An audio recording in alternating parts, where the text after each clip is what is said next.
This is the 1967 Buick Electra 225. How smoothly does it ride? Watch. The Electra 225 rides smoothly on smooth roads.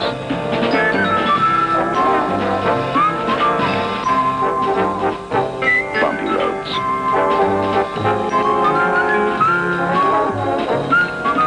No road at all.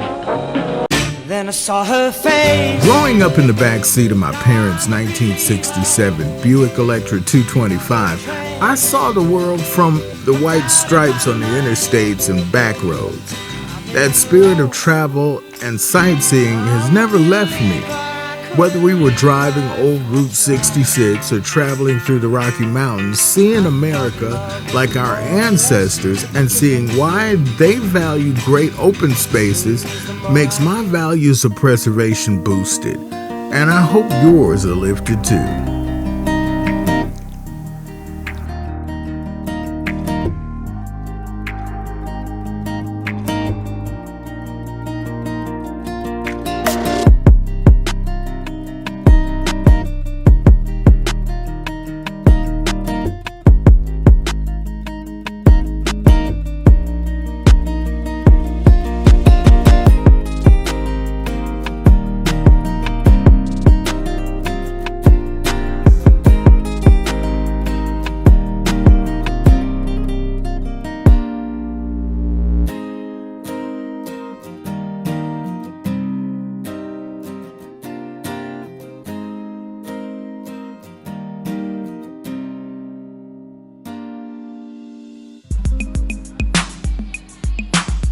I've been fascinated with how people grow and harvest fields of vegetables as far as the eye can see, or how people can grow giant lettuce and watermelon and pumpkins.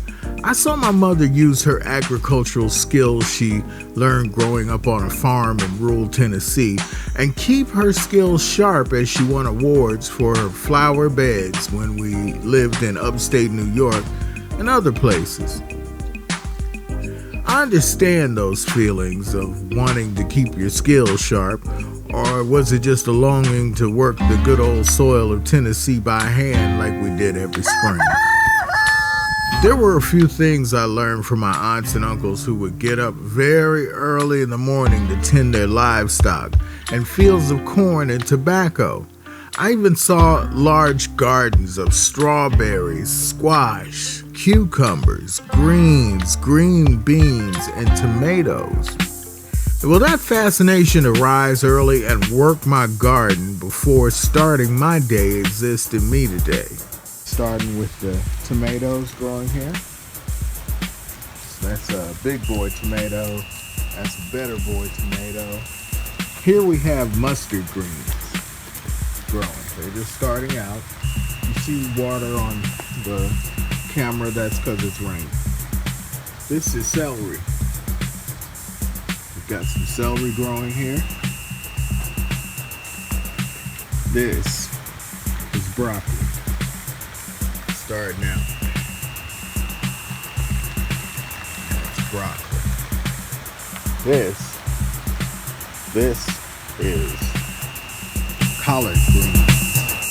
I love to see how large I can grow turnip greens, only because my uncle sowed a few seeds spaced far apart, and those greens grew to almost 2 feet tall. It was at that very farm that I experienced riding in the back of a wagon piled high with fresh-picked corn as my uncle towed us by tractor to where he would store it for his livestock in the winter. It was a bumpy ride, but it was fun. I'm about to do one watermelon. There's going to be 6 of them in here, but I'm about to do watermelon and I'm about to do lettuce because I'm going to have some lettuce. I'm believing I'm going to have some lettuce. So I'm doing what's called Grand Rapids Tip Burn Resistant. This is what it looked like. I like planting from the seed. March 28th, and the garden is coming along just fine. Now, I don't quite know what got into my mom to make her quite the painter she became, But there was one instance where she painted the old Ledford homestead. Now, Jim Ledford was a slave up in Kentucky, and when Emancipation Proclamation came around to our part of the United States, which was August 8th, then he was freed and he moved to Woodlawn, Tennessee and built this house out of logs that he hewn with his own axe. One of the earliest recorded August 8th celebrations happened in my hometown of Clarksville, Tennessee in 1898. Although the 8th of August has waned in significance since it began back then, Clarksvillians continue to celebrate the date, as do some communities in Middle Tennessee and Western Kentucky. In 2007, Governor Phil Bredesen signed House Bill number 207, acknowledging August 8th as Emancipation Day, an annual day of special observance to recognize the freeing of Andrew Jackson's personal slaves and the significance of emancipation in the history of Tennessee. When walking through our tree nursery, I reflected on my mom's story on how she and her siblings would walk to school each day past an old plum orchard behind their home. Of course, whatever the orchard gave, the children received it as lunch, breakfast, or just an afternoon snack. You see, they lived down in what we call the holler, which was full of black walnut trees, so like there was food everywhere. My mom recreated the orchard when she and Dad retired to Woodlawn, Tennessee and built their home. I decided to do the same thing with a Florida twist. Here's our lemon trees, plum tree, peach tree, and an orange tree.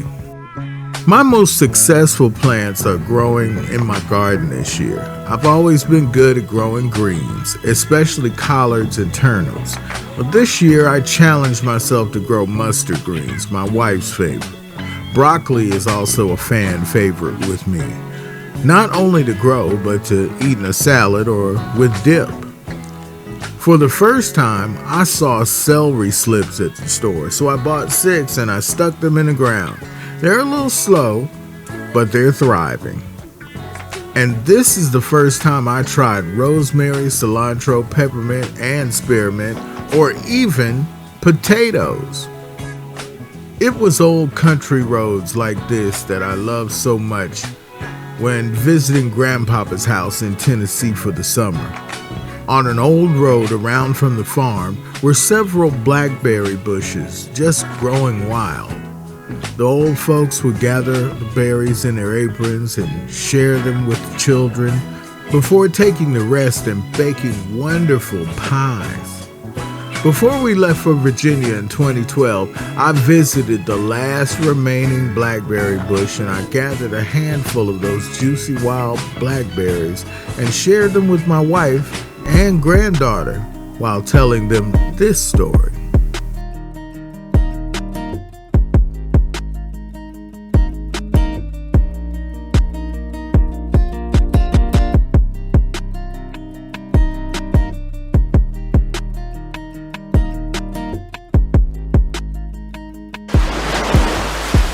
Join us for our next adventure as we travel and explore the Gulf Coast since moving here in 2016. We'll travel to Destin, Florida, one of my favorite spots, and Orange Beach in Owai, just over the state line in Alabama, and explore a few surprise places too. We'll also take a look at my weight loss journey and more, and how life has changed since the pandemic. Hit the like button and give us a thumbs up and subscribe to our channel and join Jodi and I for our next adventure.